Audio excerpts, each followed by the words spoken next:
महाराज सुखदेव जी महाराज ने परीक्षित महाराज को सुदामा जी का प्रसंग सुनाया। सुखदेव महाराज ने परीक्षित से कहा कि हे राजन परीक्षित, अब मैं तुम्हें ऐसा प्रसंग सुनाने के लिए जा रहा हूँ जो तुमने कभी नहीं सुना होगा। बोले कौन सा प्रसंग? तो सुखदेव महाराज ने जवाब दिया कि जब भगवान छोटे थे, बाल्यावस्था थी भगवान की, तो भगवान कन्हैया ये जो थे ये उज्जैन में गुरु सौंदीपन के यहाँ पर शिक्षा ग्रहण करने के लिए गए।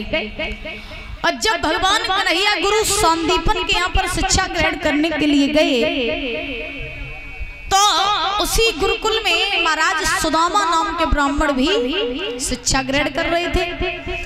जब सुदामा और भगवान कन्हैया दोनों ही शिक्षा ग्रहण कर रहे थे तो करने के बाद में भगवान कन्हैया में और सुदामा में घनिष्ठ मित्रता हो गई। और जब सुदामा और कन्हैया की घनिष्ठ मित्रता हुई तो होने के बाद इतनी घनिष्ठ मित्रता हुई कि सुदामा बिना कन्हैया के नहीं रहते और कन्हैया बिना सुदामा के नहीं रहते।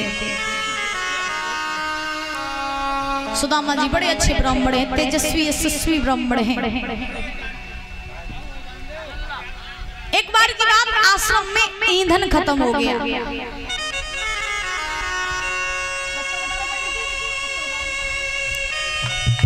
ईंधन खत्म हो गया आश्रम में, ईंधन।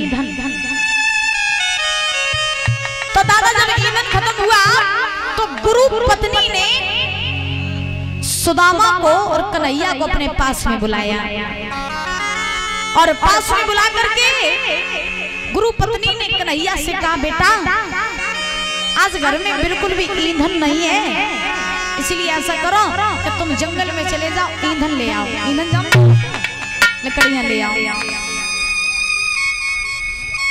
लकड़ियों की व्यवस्था कर दो, भोजन बनाने की व्यवस्था हो जाएगी। आज सुबह से भोजन नहीं बना।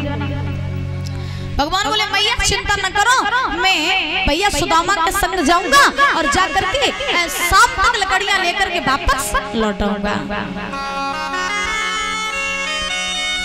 तो जो इतने बच्चे गए तो भगवान कन्हैया आगे आगे चलने लगे, पीछे सुदामा जी रह गए।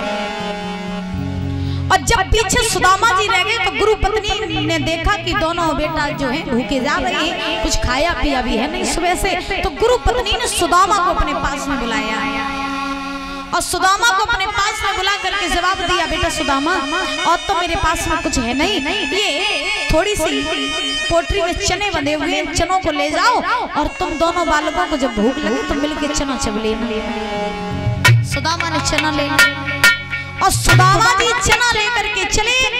अब चलते चलते चलते चलते दोनों बालक जंगल में पहुंचे।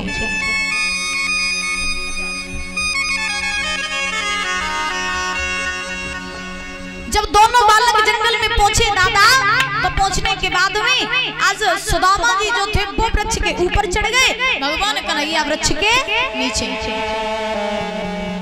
जब भगवान कन्हैया वृक्ष के नीचे हैं तो उसी समय अब सुदामा लकड़ियों को तोड़ करके नीचे डालते जा रहे, भगवान लकड़ियों को इकट्ठा करके गट्ठर बनाते जा रहे। माँ का महीना था, अचानक आंधी तूफान आ गई, बारिश होने लगी। और दादा जब बारिश होने लगी तो दोनों बालकों को लकड़ियां लेने में शाम हो गई। और जब लकड़ियां लेने में शाम हुई तो दोनों बालक ठंड की वजह से सिकुड़ने लगे।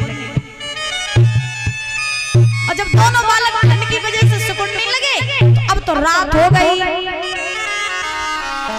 और जब रात हुई तब तक महाराज सुदामा जी को भूख लगाई। बैठ जाओ भैया, बैठ जाओ। भूख लगाई सुदामा जी को। अब सुदामा जी को जब भूख लगी तो सुदामा जी सोचने लगे कि अब और तो कुछ है नहीं खाने के लिए, ऐसा करें लाओ जो चना ही खाए, चना ही चबले। तो सुदामा जी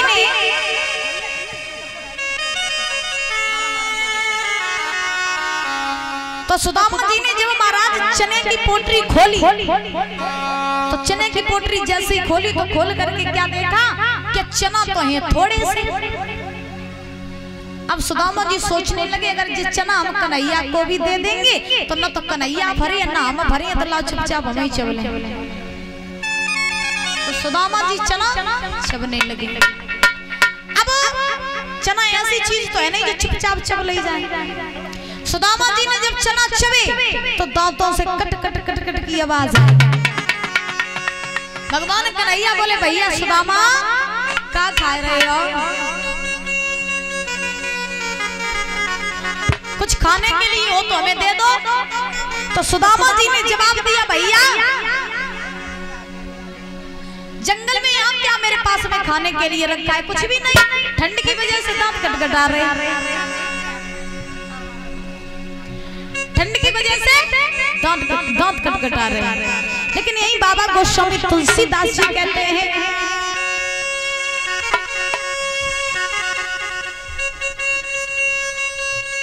बाबा गोस्वामी तुलसीदास जी ने लिखा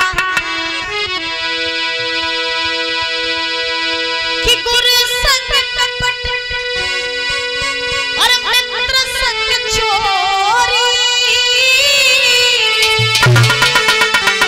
और के होए निर्धन के होए कोरी।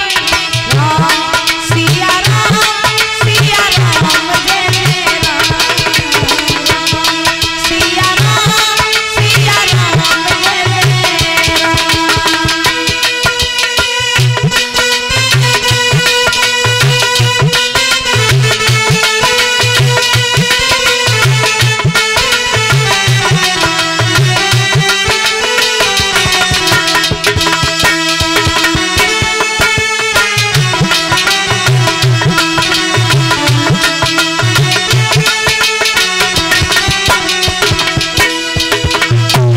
गुरु संग कपट मित्र संग चोरी के होए निर्धन के होए। गुरु से कपट करोगे मित्र से कपट करोगे तो तुम्हारा ठिकाना नहीं लगेगा। और ये गा देगा। अच्छा चलो कन्हैया रुक्मणी जो है वो बधाई डाल लो, उसके बाद आप लोग जाओ प्रवेश करते हैं। बोल रही है गाना गा दो, आइए देखते हैं दो शब्दों में।